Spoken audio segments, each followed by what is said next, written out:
Well, here we are again. We've finished our work in the book, but today we're reviewing. We're looking back at what we have done. And I thought it a good idea to bring the very paper that we began with when I was introducing the course. And some of you will recognize it here, where we said that listening is a prime skill in language learning. Some of you were with me last Thursday evening for the live session, and I talked about it at that time as well. Prime meaning first. It's the first thing we do with a language. We listen. Then we speak. Then we learn to read. And then we learn to write. So really, listening is a prime skill. Now, during these many weeks, we have been doing extensive activities and intensive activities. When I presented this at the beginning of the course, for many of you that may have seemed rather abstract and not very clear. But now, I think you know what it means. You've done the 2 homework exercises, or if you haven't, you're in the process of doing so, and you'll see that the first exercise was extensive. You remember the first homework exercise where you had a passage about journeying to the beach? Well, you remember you listened to that, and then you had 10 questions to see how well you understood.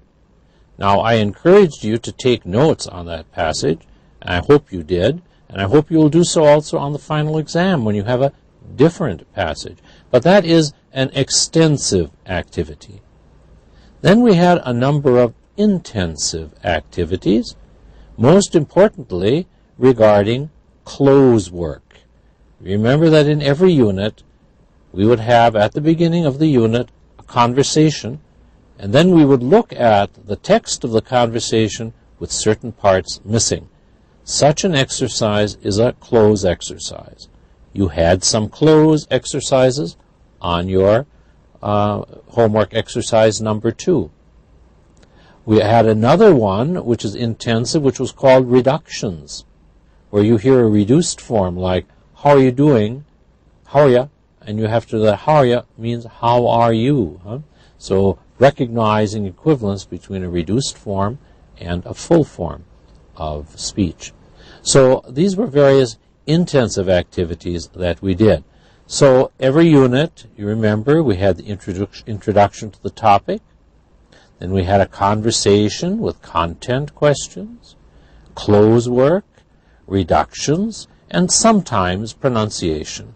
We had 3 major pronunciation areas: final S, which can be realized as S, Z, or is. We had also with can't and can. And we had with the final ed ending, which marks the past and the past participle of regular verbs. And we said there it could be realized as d, t, or id, again depending on the final sound of the base form. Okay? So some of these things came up again last Thursday night, so some of this may be a repetition for some of you. Then we would always move to the second part of the unit, where you had a presentation. I would say a passage. Huh? Let's review some of the passages we had. In Unit 1, we had the passage which was an introduction to the Language Center. You remember that? In Unit 2, we had a story about some campers who were put in a bad position by some naughty bears, some bears who took their clothes from them. And the third, we had a lecture about healthy eating. In number 4, that was about community. Trying to remember what was in number 4. Let me have a look here. Maybe you remember. Let me have a look here and see what that was in Unit 4. We had always a passage in Unit 4. It was in the community, but what was our presentation? Oh, yes, I remember. We were comparing life in a village with life in the city. Then Unit 5, we were in the home, and we were looking around an apartment, a possible apartment to rent. And finally, our last unit, Unit 6, Customs of the World, we heard of ceremonies in different cultures of the world. So we had a range of different passages or presentations. Some of these were practiced in class. All of them were practiced in class. And we had vocabulary, and we also had content work. So that was another area in each of the 6 units. Then we went on to contexts. We will have contexts on the final exam. I will talk about the final exam in more detail in the final lecture, but today I'd like to review the material that we have been doing over these many weeks. And context will be included. You remember the context where we would have a conversation and you would listen to it, and from listening you should be able to answer the question about it. Now we also had some tasks. Tasks are very difficult to test on an exam such as we had, so I'm not including tasks on the final exam. They were very useful for practice, but they will not be included, so that's a little tip for you. All right, so that's what we talked about at the very beginning of the course. I think it makes more sense to you now. I hope so.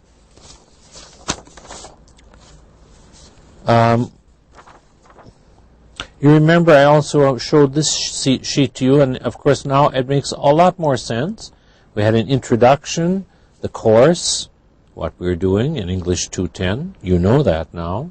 The teacher, I think you know me now. And the syllabus, telling you what materials you needed and what you needed to do. I'm happy to say that it seems people are not having, I should say people, I mean my students, you are the people involved here, that you were able to get the book, or at least you were able to deal with the materials, because after the first few weeks I didn't have any more inquiries about that problem. So it seems you were able to solve that, and I'm very happy to hear about that. Now, I spent some time at the beginning of the course, manner of testing, but we'll come to that in more detail in the next lecture, because the next lecture is our final lecture, and then we're talking about your final exam and what you need to know and what you need to do on the final exam. Now, I thought, as I said today, we're reviewing the material that we've gone through over these many weeks, and so it may interest you to have a look at some of these things we did some time ago. They will bring back memories, I'm sure, and so we'll have a look at what we were doing some time ago.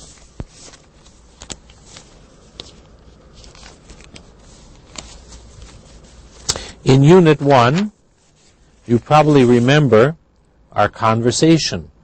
The conversation here between Jack and Peter in the lobby of their building. You probably remember that, and that was the introduction to the question about moving into the place, about taking Chinese. It was about introduction at the beginning of the semester. And you probably remember we did some close work there. I'm sure that by now you're used to this type of close work. This should seem quite easy to you. Words like campus, moved into, meet you, sounds. You may have something like this on the final. You have to supply what was missing. All of this should seem so familiar to you. Isn't it nice to see these things that once looked so strange and now they seem so easy? Here are some of the reductions we did in that first unit. Okay. Now, for example, you would hear, how are you feeling? Of course, you're going to choose among A, B, C, D, E. You would choose, how are you? How are you? How are you feeling? See ya in an hour. See ya is see you. Do you want to eat? Do you want to eat? That's going to be, do you want to? I guess the to is not clear there. Let me move it over a little so you see the full form. Do you want to? When do you have to meet? When do you have to? Have to is do you have to. So reductions, as you know, are a fair part of the exam. So these are things that we did. Here, reminding you of our pronunciation exercise. The final S ending, realized in different ways, may be clearer to you. I again explained this last Thursday night because someone asked about that. I hope you're aware we're not talking about letters, we're talking about sounds. Because you look at all those forms, we see the same letter, S. But it is not the same sound. Because the sound is an ending, it's a marker. It depends on the ending of the base form. So miss ends in a sibilant. We call it sibilants. So it's Mrs. And you see the is marked there. Hopes, p is unvoiced. S, so we have an unvoiced marker. So notice the middle column is marked for S. That's the unvoiced form. Stops, same. Drives, however, is a V is voiced. We have a Z at the end. Phones, all the nasals. Nasals, for those of you who know linguistics, N, M, N are the nasal sounds, and they are always voiced. So always after it would be rings or rams or phones, always a Z at the end. Washes, one of our sibilants, so is, washes. Summarizes is again a sibilant, so is. Mothers, is considered to be voiced, the retroflex, r. So always after a retroflex, if it would be furs or hers or theirs, always a z. And finally, puts, as one of our pronunciation, something you should be able to distinguish. So this was all in the first unit, and we moved on then. I'm going to remove these now. We move on to the second part. That was our second lecture, was about the school orientation. School orientation, Can you see that? Some of our vocabulary: advisor, schedule, facilities, orientation, placement test. And in the actual presentation, we heard about the different things that were happening. And we had here the picture to guide us here. Here's the advisor giving the presentation. And this was our outline. If you're taking notes on it, you'd probably try to get these facts down. Reading, grammar, composition, listening. 3 hours. Orientation, small groups. Info means information. Where get books. Types of classes. Campus tour, afternoon. Buildings, facilities, library. So this is getting information down. Example of our first listening passage in this book. We had contexts, and I could read them now, but I'm sure you remember the first one where they were talking about whether they wanted a large, whether they wanted pepperonis and peppers and hungry. From that, we were able to deduce that in this case it was a pizza restaurant. Excuse me. Then the next one we heard about a class. The professor was sick. A TA came in place. Since it came in place, who is a TA? A teaching assistant.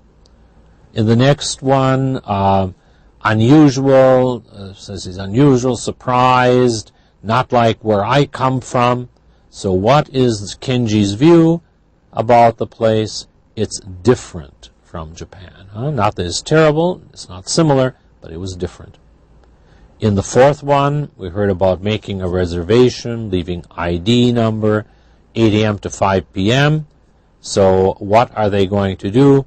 Telephone between 8 a.m. and 5 p.m. to make the reservation for the tennis match. And so we heard want to play, class till 2, meet 2:30. So what are they going to do the next day? Play tennis together. So you're using those clues in the context to choose the correct answer. And that you'll be doing some of these on the final, and we'll talk about that in more detail later. The next page was about body language. Okay, can't really test you on that, but it's something interesting to know about. Information, task, something we're not going to be doing the task, but I hope you enjoyed the practice. It was very good for you to be taking down notes. Notes are what you're going to be taking down also when you're listening to the passage on the final exam. That was our first unit. Then we moved to the second unit, which was about nature. Remember the beautiful quotation, "In every walk with nature, one receives far more than he seeks." Nature, beauties of nature. Well, we had a nice picture of the beauties of nature, and we see the gentleman hiking, one of our key terms in this unit. In introduction to our conversation, we saw these two gentlemen, Jack and Peter, dreaming. If you look there, you see their dreams. One is dreaming of snorkeling, the other dreaming of lying in the sun. Different people, different dreams. And, of course, in our presentation, the one that we hear about, we have a number of vocabulary terms we practiced. Chance of, degrees, weather forecast, to get a tan, extra, freezing, sick of, how come, it's raining, cats and dogs. So those are all vocabulary that might be included. And we had our conversation here, where they talk about their ideas of going on holiday. Some words you should note: beach, October, the month, swimming, they're planning, it's freezing, they want to ski, fell down. And finally the end of this, any place, degrees, weather, borrow, you can borrow mine. So some useful vocabulary for you. And then we had another example of reduced forms. Here what we did, you heard the reduced form and you had to supply the correct form. Well, on the exam you won't be writing, but you will be choosing. So if you hear, do you wanna come? You would choose, do you want to?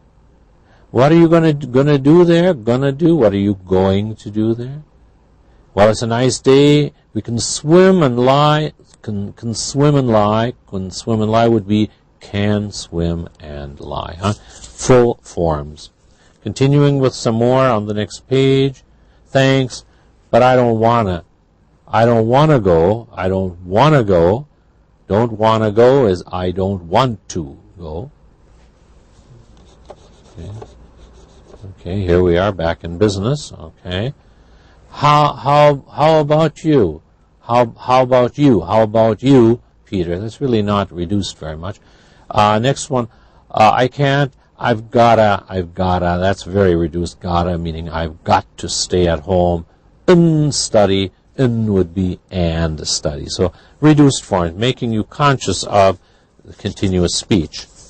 Here our form, our pronunciation exercise had to do with the modal can, the modal of ability. And we said that if it's stressed, indicates negative. So, he can't go to town with me. You can see me if you like. Number 3, he can do it. Number 4, she can't be reached today. Can't be. She can be. Can't be. So the stress indicates negative or positive in this case. Talking about ability. And then we had organizer here about taking notes. Now, if you had a passage like this where they're saying comparing two things, when you take notes, it's good to put one thing on one side, one on the other.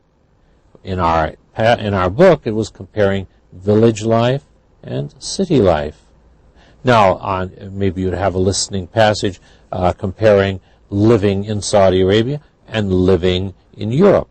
So you would have the same tactics, same vocabulary probably about friendliness and noise and stress and things like that. So that was what we were practicing. We had some previewing vocabulary here at the bottom. The view at the top of the mountain, incredible, muddy, hiking, clear, couldn't wait, scared. Some of our vocabulary. And then here's our story about the unexpected visitor. Not very clear in this picture, but you remember, you've seen it in your book, or when I showed you, I had a different picture of it somewhere. Maybe I have it here. Let me see if I have it later. I'd like to show you correctly. Well, I don't seem to have it here. But anyway, it's a picture of the bears. I remember the bears in the story there. And here were some of the notes on what was in the passage. Going camping, weather sunny, clear, half hour, started to rain, cats and dogs, hike back to tent, change clothes. So again, this is similar to your homework assignment, going to the beach. And on the next page, we again see some people hiking, and some of our vocabulary, again, hiking, clear, incredible, muddy, scared, I can't wait to. Okay.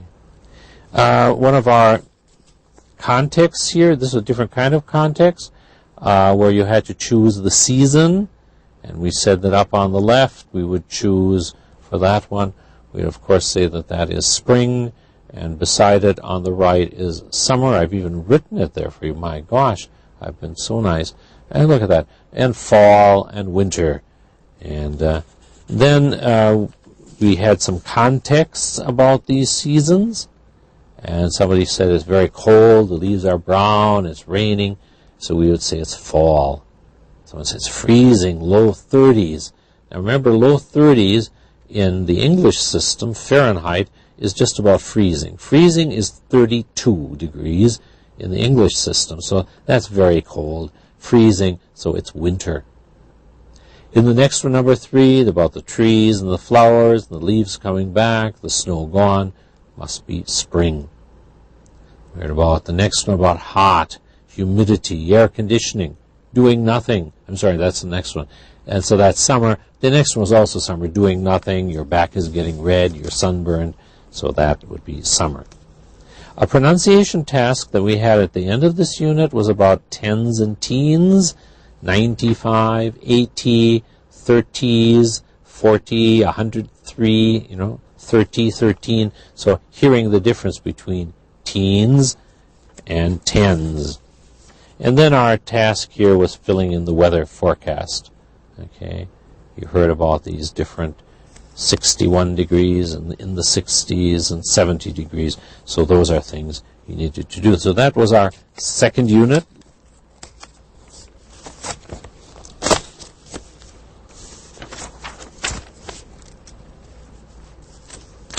Well, the third unit, I hope you're not watching this at a time when you're hungry, because it's about living to eat or eating to live. In our conversation, we shopped for food. And then we have advice about healthy eating. And then we have different kinds of restaurants and following recipes. Our introductory picture was a happy one.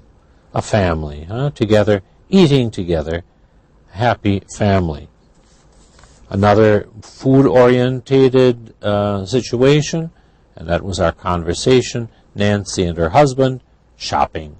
And you see them there with their grocery cart, and looking up at the sign, Express. They're in the express lane, which they shouldn't be, because I assure you see they have much more than 10 items. Our vocabulary here in this unit, aisle, remember that, A-I-S-L-E, strange spelling, it's a French spelling, silent S, aisle. Groceries, pound, here not the pound that you use for money, but the pound of weight. A pound is about half a kilo, 454 grams, so something we're used to in English. Produce, notice this pronunciation, not produce is the verb, but the noun produce, referring to fruits and vegetables at the grocery. And quart, a measure of volume. Volume means how much it contains. In the metric system, the liter is the basic unit of volume. And then we have that food called tofu. Tofu because we have some Asian connections in this book, and tofu is a popular food in Japan, China, and this area, very healthy, made from soya beans. Our verb was a phrasal one, to take checks. Some stores take checks. It means they accept. You can pay with a check, so they take checks. An expression, in line. Okay, you have to wait in line at the grocery. And here was our close exercise, the conversation. Be careful of negatives. For example, aren't on the list. Aren't, not are on the list. Aren't. Here the negative, the t in there, aren't. Army, always, strawberries, R-R-I-E-S. You won't have to write it, but you must hear that it's a plural and know how it should be spelled. Be careful of also these prices, $1.79, $2.60. We have a full stop, and then after that the number of cents. And tofu, forgot, expensive. Again, another price, $3.99, quart, express, checks. Words we have seen before. Let's look at our reductions in this unit. Do you know what you want? What you want? What you want? What you want? What you? Do you have? Do you have? Becomes do you have? Okay. Yes, we do. Well, are the mushrooms fresh or canned? They're fresh, and the sauce has lots of them. Lots of them. Lots. Lotsa is lots of. Great, I'll have that. Do you want something to drink? Do you? Do you is do you? I don't know. I don't know. Don't know is don't know. Why don't you recommend? Why don't you? Ya is you, Why don't you?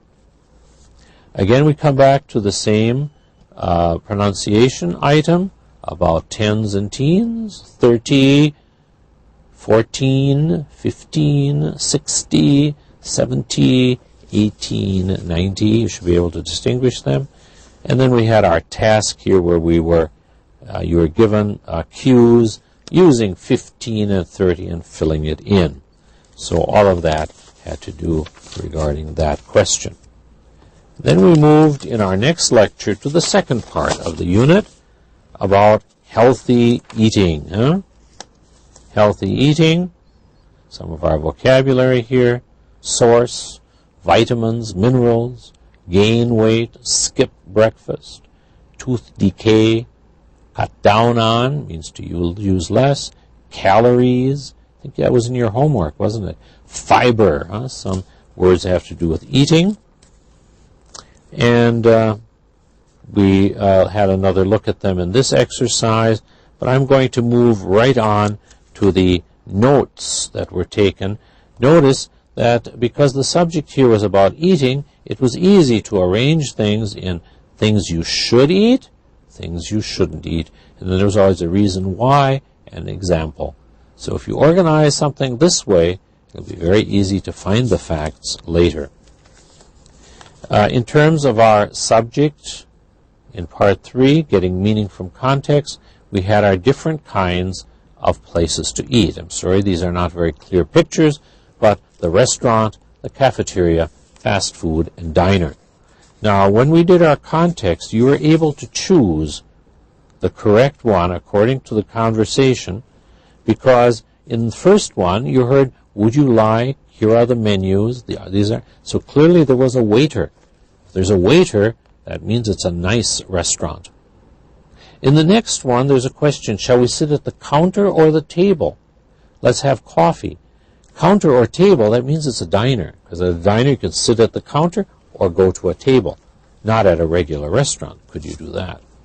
And then we had number 3, they're talking over there, that looks great, and pay at the cashier. If you're looking at the food, it must be a cafeteria. And finally, we hear about having burritos to go and Cokes and nachos. Well, that's fast food. So fast food place. I'm happy they put fast food place, not fast food restaurant. We talked about the menu here, the soup, the salad, the side orders, house specialty. And you notice that word I introduced to you up there. It's small, but please note it there, entree, another word for a main dish, an entree, French word, dessert. And our task in this unit was very delicious. We're going to make French toast. So first we had to get the ingredients. Then you had to follow the directions to make it. You remember that. Well, that takes us halfway through the book. So I guess that's where I'm going to stop now, so that the next lecture I can go on and talk to you about the final exam. Thank you.